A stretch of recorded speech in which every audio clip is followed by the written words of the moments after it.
رسول کی تشریف فرما معزز باوقار علماء ذوی الاحترام تشریف فرما سامعین اسلام و خواتین و حضرات، السلام علیکم ورحمۃ اللہ وبرکاتہ۔ الحمدللہ الحمدللہ رب العالمین والعاقبۃ للمتقین والصلاة والسلام على سید الانبیاء والمرسلین، اما بعد فاعوذ باللہ من الشیطان الرجیم، بسم اللہ الرحمن الرحیم۔ کنتم خیر امت اخرجت للناس، سبحان اللہ۔ صدق اللہ العظیم وصدق رسولہ النبی الامین الکریم، ونحن على ذلك لمن الشاہدین والشاکرین والحمد للہ رب العالمین، سبحان اللہ۔ گرامی وقار سرائے بارگاہ رسالت مآب صلی اللہ علیہ وسلم میں باواز بلند درود شریف پڑھیں۔ اللہم صلی علی سیدنا و مولانا محمد وعلی آل سیدنا و مولانا محمد کما تحب و ترضى بأن تصلی علیہ۔ اللہ تعالیٰ قرآن بلیغ میں ارشاد فرماتا ہے، اے نبی کے چاہنے والو، تم بہترین امت ہو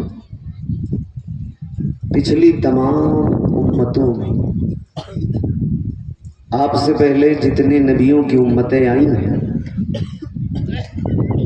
ایک ایک لفظ پہ توجہ چاہتا ہوں، وقت زیادہ ہے نہیں، بس تھوڑی دیر۔